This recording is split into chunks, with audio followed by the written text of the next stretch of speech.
نحمده ونستعينه ونستغفره ونعوذ بالله من شرور أنفسنا وسيئات أعمالنا من يهده الله فلا مضل له ومن يضلله فلا هادي له وأشهد أن لا إله إلا الله وحده لا شريك له وأشهد أن محمدا عبده ورسوله أما بعد۔ محترم بھائیوں، پیاری ماں اور بہنوں، الحمدللہ آج کو ہمارے 11 روزے مکمل ہوئے۔ اللہ رب العالمین سے دعا ہے کہ اللہ تعالیٰ ہمارے روزوں کو قبول فرمائے اور ہماری عبادتوں کو قبول فرمائے، آمین۔ یعتذرون، یہ 11واں پارہ ہے۔ اس پارے کے اندر بھی اللہ رب العالمین نے بہت ساری باتیں بتلائی ہیں۔ چند باتیں آج کے اس درس میں انشاءاللہ ہم معلوم کریں گے۔ اس پارے کے اندر مسجد کے نام پر اسلام کے خلاف سازش کرنے والوں کو، ان کی برائی کو اللہ رب العالمین نے بتلایا۔ یہ جو منافقین ہیں، منافقین میں سے کچھ ایسے بھی تھے جو اسلام سے، رسول اللہ سے، صحابہ کرام سے جلتے تو تھے، اور ان کی یہ کوشش ہوتی تھی کہ کسی بھی طرح سے ان کو نقصان پہنچے۔ چنانچہ روم کے عیسائیوں سے انہوں نے تعلقات کو رکھ لیا تھا، یہاں سے مسلمانوں کی خبریں پہنچاتے تھے اور ان کو پورے اندرونی طور پر ساتھ دیتے تھے۔ جنگ تبوک جو ہوئی، جنگ تبوک کے موقع پر چنانچہ روم سے آنے والے جو بھی ان کے ساتھی رہتے ہیں، ان کو رکنے کے لیے ایک مقام کی ضرورت تھی، مسلمانوں کے خلاف سازشیں کرنے کے واسطے ایک پلیس کی ضرورت تھی۔ تو جہاں پر مسجد قباء ہے، وہاں سے تھوڑا دور میں انہوں نے ایک گھر بنایا، ایک اڈا بنایا۔ اصل میں مقصد یہ تھا کہ مسلمانوں کے خلاف سازشیں کرنے کے لیے مشورے کیے جائیں، پلاننگ ڈالی جائے، یہ ان کا پلان تھا۔ لیکن اوپر سے انہوں نے رسول اللہ صلی اللہ علیہ وسلم کو آ کر کیا بتایا کہ مسجد نبوی کو آ کر کے نماز پڑھنا ہمارے لیے بہت مشکل ہے، بہت دور ہے، اس لیے ہم نے اپنے علاقے میں ایک مسجد بنا لی ہے، آپ آئیں، اوپننگ کریں، اس کے بعد ہم نماز پڑھتے رہیں گے۔ پیارے رسول کو ان سب باتوں کا زیادہ علم نہیں تھا۔ اللہ کے نبی نے کہا کہ جنگ تبوک کے تیاریوں میں ہم ہیں، جنگ تبوک کے بعد میں آؤں گا، اس کے بعد اس مسجد کو اوپننگ کروں گا، ایسا بولے۔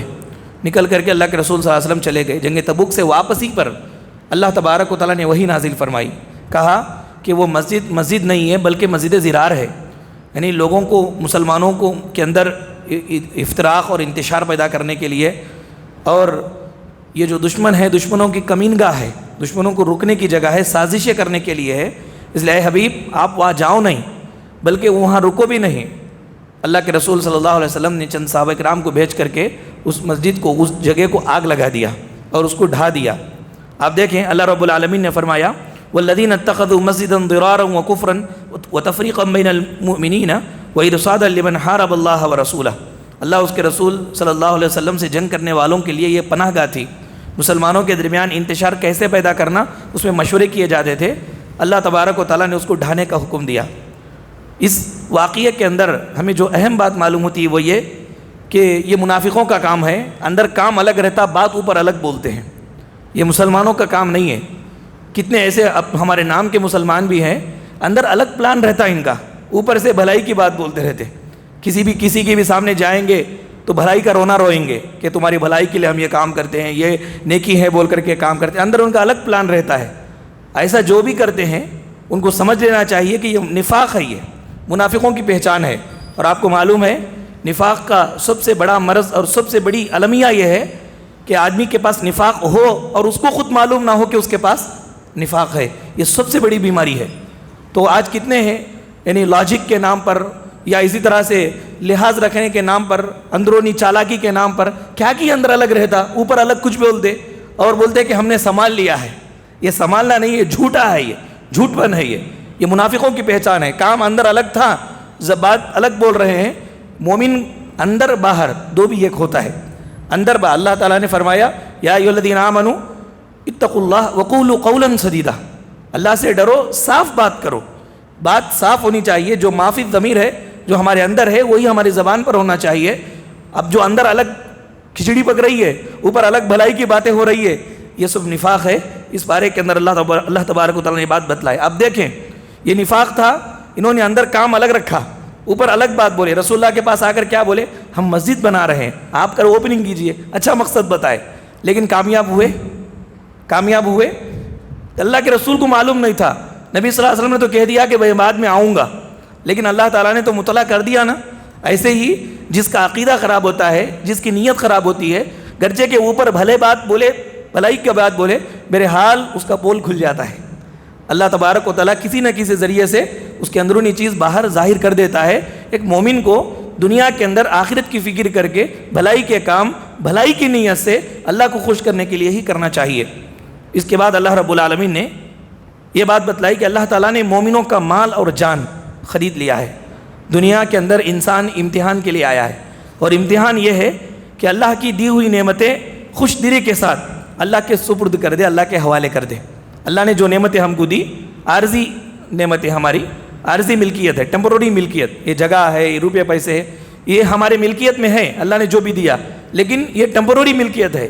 جیسے ہم مر جائیں گے یہ دوسروں کے پاس چلا جائے گا۔ لیکن اللہ رب العالمین نے یہ بات بتلائی کہ اپنا مال اور اپنی جان اللہ تعالیٰ کی خوشنودی میں اگر کوئی آدمی استعمال کرتا ہے تو وہ آدمی کامیاب ہے۔ اللہ تعالیٰ کتنا مہربان ہے، دیکھیے کہ جان اور مال اللہ ہی نے دیا، اور اللہ تعالیٰ کو ہی خوشی سے دینے پر اللہ تعالیٰ خوشی میں جنت بھی عطا کرتا ہے۔ یہ جان اور مال کس نے دیا؟ اللہ ہی نے دیا، اور اللہ کی رضامندی میں اگر ہم اس کو استعمال کریں گے تو مہربان پروردگار خوش ہو کر کے ہم کو جنت بھی عطا کرے گا۔ حالانکہ جنت عطا کرنے کی ضرورت نہیں تھی، اللہ ایسا بول سکتا تھا کہ جان میں نے دیا، مال میں نے دیا، میرے راستے میں دے دو، تم کو کچھ نہیں ملے گا، تو بھی کیا بھی نہیں ہوتا تھا۔ لیکن اللہ تبارک و تعالیٰ چونکہ مہربان ہے، کہا کہ تم خوشنودی کے ساتھ، خوش دلی کے ساتھ دیے ہوئے مال کو، دی ہوئی جان کو ہماری خوشنودی میں استعمال کرو، ہم تم کو جنت دیں گے۔ کہا ان اللہ اشتری من المؤمنین انفسهم واموالهم بان لهم الجنہ، اللہ تعالیٰ نے خرید لیا ہے مومنوں سے ان کے نفس اور ان کے مالوں کے بدلے، ان کے نفس اور ان کے مالوں کو جنت کے بدلے میں۔ یعنی یہ نفس اور مال اللہ ہی کا دیا ہوا، اللہ ہی کی رضامندی میں اگر ہم خرچ کریں گے، استعمال کریں گے، تو بدلے میں اللہ ہم کو کیا کریں گے؟ جنت عطا فرمائیں گے۔ اس کے بعد اللہ تعالیٰ نے یہ بات بیان فرمائی کہ اللہ کے رسول صلی اللہ علیہ وسلم مومنوں کے اوپر بڑے مہربان ہیں، بڑے شفقت کرنے والے ہیں۔ کہا لقد جاءکم رسول من انفسکم عزیز علیہ ما عنتم حریص علیکم بالمؤمنین رؤوف الرحیم۔ لوگو، تمہارے ہی اندر سے ہم نے ایک رسول کو بھیجا، وہ رسول تمہاری مشکل، رسول کو اور مشکل گزرتی ہے، جو بھی تم مشکل میں پڑتے ہو تو ان کا دل اندر دھڑکتا ہے، اور وہ تمہاری منفعت کے، تم کو فائدہ پہنچانے کے بڑے حریص ہیں، بہت زیادہ وہ حرص رکھتے ہیں تم کو فائدہ پہنچائے۔ جو بھی امتی مشقت میں ہو، رسول اللہ صلی اللہ علیہ وسلم کو بہت تکلیف، سارے لوگوں نے اس کا مشاہدہ کیا۔ ہمارے نبی صلی اللہ علیہ وسلم کا لمحہ لمحہ یہ کہ عمل اس بات کی گواہی دیتا ہے کہ آپ امت کے حق میں بڑے رحم دل تھے۔ کتنے رحم دل تھے؟ اللہ کے رسول صلی اللہ علیہ وسلم کو یہ معلوم ہوتا کہ اس سے میری امت تکلیف محسوس کرے گی، تو اللہ کے رسول صلی اللہ علیہ وسلم نے اس کا حکم نہیں دیا۔ مسواک کی خواہش رسول اللہ کو بہت زیادہ تھی، لیکن رسول اللہ نے یہ کہا میری امت کو تکلیف اگر نہ ہوتی تو ہر نماز سے پہلے جو وضو بناتے وقت میں مسواک کرنے کا حکم دیتا۔ اپنی اللہ کے رسول نے کہا کہ ہر نبی کو اللہ تعالیٰ نے ایک دعا دیا، اور یہ کہا کہ تمہاری ایک دعا ضرور قبول ہوگی، تو ہر نبی نے اس دعا کو کیا کیا؟ دنیا ہی میں استعمال کر لیا، لیکن میں نے اس دعا کو استعمال نہیں کیا۔ قیامت کے روز میری امت کی سفارش کے لیے میں نے اس دعا کو چھپا کے رکھا ہے۔ اللہ کے رسول قیامت کے روز اس دعا کو برتیں گے، اس دعا کو استعمال کریں گے۔ اور اللہ کے رسول صلی اللہ علیہ وسلم اپنی جانی دشمنوں کو آپ نے معاف کر دیا۔ طائف میں مار کھائے، بد دعا نہیں دیے، دعا دیے، کیونکہ بد دعا دیتے تو لوگ برباد ہو جاتے۔ یہ بہت اللہ کے رسول صلی اللہ علیہ وسلم کو مشقت کی بات تھی۔ تراویح کا بھی مسئلہ تھا، 3 دن پڑھائے۔ اس کے بعد صحابہ اکرام سب شوق سے آ کر کے بیٹھے ہوئے ہیں جماعت کے ساتھ پڑھنے کے لیے۔ اللہ کے رسول اس رات نکلے ہی نہیں، صبح میں آ کر کے یہ کہا کہ خشیت ان تفترض علیکم، مجھے ڈر لگا کہ تمہارا اس طرح دلچسپی کے ساتھ بیٹھنا کہیں تم پر یہ نماز کو فرض نہ کر دے، یہ تراویح کو فرض نہ کر دے۔ تم تو پڑھ سکو گے، میری امت کے بعد آنے والے لوگوں کے لیے مشکل ہو جائے گا، اس لیے میں جماعت کے ساتھ اب نہیں پڑھایا۔ 3 دن اللہ کے رسول صلی اللہ علیہ وسلم نے پڑھایا۔ پھر کہا اگر کوئی آدمی قرض چھوڑ کر کے مرتا ہے تو اس کی قرض کی ذمہ داری میری ہے، اور مال چھوڑ کر کے مرتا ہے تو اس کا مال اس کے وارثین لے لیں گے، لیکن قرض چھوڑ کر کے مرتا ہے تو وہ قرض میں ادا کروں گا۔ یہ اللہ کے رسول صلی اللہ علیہ وسلم امت کے لیے کافی رحم دل تھے۔ اس کے بعد اللہ تعالیٰ نے اپنا تعارف فرمایا، اللہ وہ ہے جس نے آسمان اور زمین کو پیدا کیا۔ ان ربکم اللہ الذی خلق السماوات والارض فی 6 ایام، 6 دنوں میں اللہ تبارک و تعالیٰ نے آسمان اور زمین کو پیدا کیا، پھر عرش پر مستوی ہوا، ہر حکم کی تدبیر کرتا ہے۔ دنیا میں جو بھی ہوتا ہے یہ اللہ رب العالمین کی تدبیر سے، پلاننگ سے ہوتا ہے، ہر چیز پلان ہے، اتفاق کوئی معنی نہیں رکھتا۔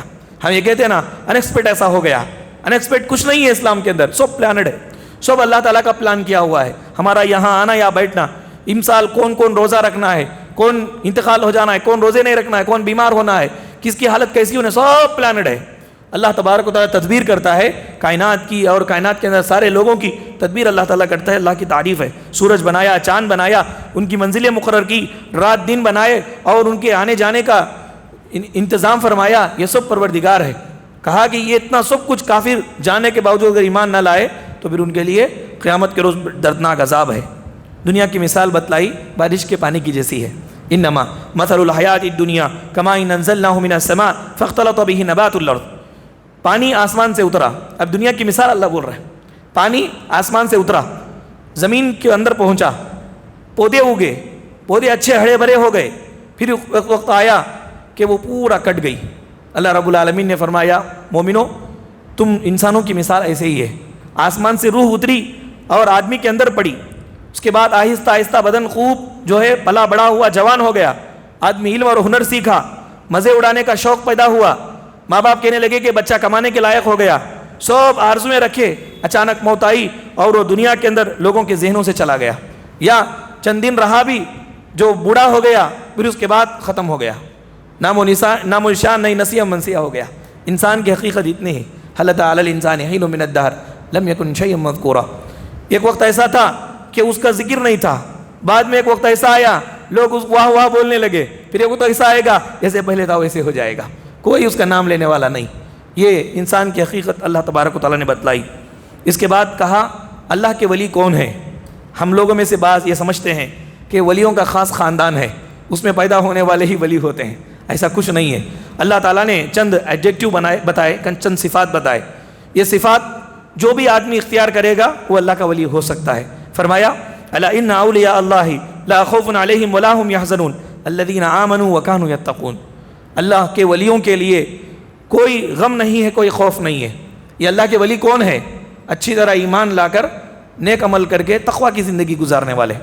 یہ کسی جماعت کے ساتھ، کسی خاندان کے ساتھ ولایت خاص نہیں ہے، بلکہ اللہ کا ولی عبادت گزار علم والوں میں ہو سکتا ہے، کھیتی باڑی کرنے والوں میں ہو سکتا ہے، کام کاج کرنے والوں میں ہو سکتا ہے، عورتوں میں ہو سکتے ہیں، مردوں میں ہو سکتا ہے، کہیں بھی اللہ کے ولی ولیہ ہو سکتی ہے.